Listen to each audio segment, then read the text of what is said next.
UPI नुहे cash दियो। News Kota परवर्ती प्रसंग। कर्णाटक रे चा कॉफी क्षीर बिक्री उपरे रोक। व्यवसायी को जीएसटी नोटिस प्रतिवाद रे राज्य में अनिर्दिष्ट काल चा कॉफी क्षीर बिक्री को बंद रखिछि कर्णाटक बेकरी संघ। कमर्शियल टैक्स विभाग पक्षरु 20 रु 40 लाख टंका पर्यंत यूपीआई रे नेणदेण करुवा छोट व्यवसायी को नोटिस जारी करा जायतिला, जहाकु विरोध करी व्यवसायी हाथ में कला बैज पिंधि यूपीआई पेमेंट को वर्जन करिसेंति एवं कैश देबा पई निवेदन करिसेंति। राज्य बेकरी संघ अनुसार क्रमागत भावे दरदाम बढ़ुछि, सेतिपई क्षुद्र व्यवसायी माने व्यापक भावे प्रभावित होइछंति। जे पर्यंत सरकार द्वारा समर्थन किंबा जिनिसपत्र निर्दिष्ट मूल्य निर्धारण न होउछि से पर्यंत क्षीर रे तैयारी उत्पाद बिक्री हेबनी। सेपटे समस्या समाधान पई आज एक गुरुत्वपूर्ण बैठक मुख्यमंत्री कर्णाटक मुख्यमंत्री सिद्धरामैया डाकिछंति। अधिक आलोचना करबा आम सहित टैक्स कंसल्टेंट तथा कांग्रेस मुखपात्र प्रशांत शतपथी जोड़ी होइछंति। प्रशांत को स्वागत करबा आलोचना को। जने टैक्स कंसल्टेंट हिसाब रे निश्चय आपण विवेचना करुथिबे जे प्रकृत रे जो जीएसटी लागू करा जायछि तार प्रभाव लोकों उपरे किभଳି भाबरे पडुछि आउ लोके किभଳି प्रतिक्रियाशील होउछंती, ये तार गोटे दृष्टांत ना या पछरे आउ किछि राजनीतिक पृष्ठभूमि मध्य रहिछि तो कर्णाटक कांग्रेस सेठी क्षमता रहिछि। एंटायर जदि दिगो को आपण तर्जमा करिवे तीनोटी कथा सामना को आसीबो। प्रथम कथा होछि जहा तांकर क्षुद्र व्यवसायी संघ जो अभियोग करछंती जे हमरो एग्जेम्प्टेड आइटम जो गुडाक धरंतु फ्रूट एवं वेजिटेबल्स फल पनिपरिबा टैक्स रो दायरा भितरे नाहंती, किंतु सेथिरे जो माने कारबार करछंती 40 लाख रु जदि अधिका टर्नओवर हेछि तांकर बैंक अकाउंट रे तांको पाखकू जीएसटी डिपार्टमेंट तरफरु नोटिस जाइछि। प्रथम कथा बुझवा दरकार जे हमरो कोनोसी व्यवसायी जदि गोटे वर्ष रे 40 लाख बा ताटरो अधिका बिजनेस करूचंती ताहले से माने जीएसटी रे रजिस्ट्रेशन नबा पई बाध्य। अच्छा, तो सेही आधार रे बैंक अकाउंट रे जदि ट्रांजैक्शन होउछि ताले नोटिस जिबाटा वैध। किंतु जो माने एग्जेम्प्टेड आइटम रे डील करूचंती लाइक फ्रूट्स और वेजिटेबल्स सेमानक पाखकू 40 लाख उपरे 29 लाख टंकार टैक्स जीवा आदौ समीचीन नुहे। ये हला प्रथम पार्ट। द्वितीय कथा हला जो बेकरी कथा आपण कहउचंती बेकरी रो अनेक आइटम अछि जो गुडाक संपूर्ण भाव रे टैक्सेबल आइटम। तेणु सेथिरे जो माने डील करूचंती जो माने बिजनेस करूचंती जदि एनुअल टर्नओवर 40 लाख रु अधिका ताले से माने जीएसटी रो परव्यू भितर आसीबे। एटा होची जीएसटी रो लॉ।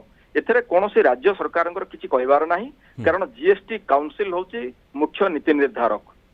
एबे आउ गुटिया पार्ट को आसीबा कथा होची हमरो एथरे किछि एभली असाधु ऑफिसर अछंती डिपार्टमेंट रे जो माने जानंती नोइंगली जे लोकटी गोटे एग्जेम्प्टेड आइटम रे डील करछि लाइक फ्रूट्स और वेजिटेबल्स ता सत्वे से माने तांको गोटे नोटिस दियंती, कारण या द्वारा लोकटी को किछि हरास करले ता पकरो किछि पैसा से माने इलीगल ग्रेटिफिकेशन पाइबे।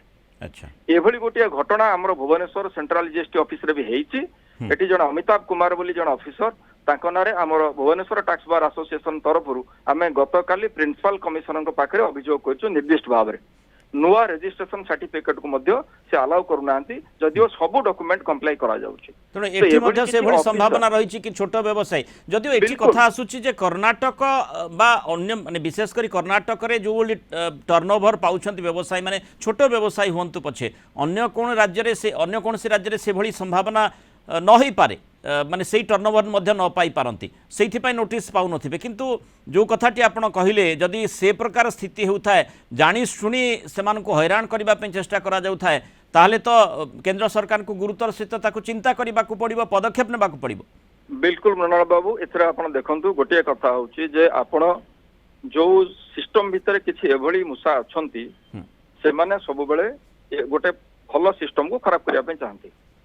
आपणकर नीति निर्धारक कॉलेज काउंसिल से कथा भी मु सुनी देखिली तांकर स्टेटमेंट अत्यंत हास्यास्पद, कारण राज्य सरकार एथिरे जीएसटी रे दुईटी गोटे हला स्टेट जीएसटी गोटे हला सेंट्रल जीएसटी अधिकारी मध्ये सेही भली अछंती। केंद्रीय जीएसटी अधिकारी अछंती, राज्य जीएसटी अधिकारी अछंती। नोटिस जे केवल राज्य जीएसटी अधिकारी पाखरु जीवो सेंट्रल जीएसटी ऑफिसर पाखरु जीवनी सेमती किछि नै, नोटिस उभय पाखरु जाय परिबो। एबे कथा हला जदि कर्णाटक रे आपणकर व्यवसाय करूचंती जो माने जदि 40 लाख रो जो आपणकर अछि जे 40 लाख रो टर्नओवर अधिका हले आपण करिवे जो स्लैब रखा जायछि सेटा को केवल केंद्र सरकार चाहिले बढ़ाई पारिबे। जदि केंद्र सरकार चाहिए जीएसटी काउंसिल चाहिए तो 40 लाख जोटाको ताको आपण 50 लाख करि पारंती 60 लाख करि पारंती माने राज्यवारी मध्य सेटा निष्पत्ति निया जाई पारे एक्जाक्टली जदि आपण चाहिए कौन स्टेट को आखि आगे रखी करि परिबे कारण जेमति आगुर हम अनेक समय देखिछे north eastern state Jammu Kashmir एमान को एमति किछि किछि रिलैक्सेशन दिया जाई था आज्ञा तो सेभली भाबरे जदि जीएसटी काउंसिल एवं सेंट्रल गवर्नमेंट चाहिए ताले से जो 40 लाख कैपिंग अछि ताटू अधिक हेले आपण नंबर नवा पे बाध्य सेटा को आपण कोटी टका पर्यंत नै पारंती तेणु एठी व्यवसायी को हैरान करिवार कोनोसी हक ना सरकार रही ना अधिकारी रही एवं सेठी साधारण लोक परोक्ष किभली हैरान न हुंतु गोटिए कथा कहबी आज्ञा गोटिए कथा कहबी जे एठी जीएसटी नोटिस सरकार दियंती नै जीएसटी विभाग दिए जीएसटी रो दुईटी विभाग गोटे राज्य जीएसटी गोटे केंद्र जीएसटी आज्ञा एवं जो माने एटा भी देखिबा कथा यूपीआई रे पेमेंट जाउची जो माने एग्जेम्प्टेड आइटम डील करछन्ती तांको कथा भिन्न किंतु जो माने टैक्सेबल आइटम रे डील करछन्ती आ जदी अकाउंट रे 40 लाख रो अधिक टर्नओवर होउची ताहले से माने जीएसटी नंबर नवा पे बाध्य से आधार रे जदी नोटिस जाची से नोटिस भी ठीक वैध बोली कहजिबो तेणु देखिबा कथा एठी जोली सिद्धरामैया सहित आज आलोचना मध्य रही गुरुत्वपूर्ण बैठक रही निष्कर्ष कौन बाहरुची तापरे निश्चय समस्त नजर थिबो किंतु एठी जो कथा गुडी को आपण मध्य आलोचना भितर को आनिले जदि से प्रकार घटना घटुथिबो जोठी व्यवसायी माने को जानि सुनि के हैरान करा जाउथिबो एवं जोठी परोक्ष साधारण लोक हैरान हेउथिबे से दिगटी को मध्य गुरुत्व केंद्र सरकार को चिंता करी पदक्षेप नेबा पड़े बहुत धन्यवाद सुक्त प्रशांत सतपथी आलोचना रे हम सहित मतामत रखित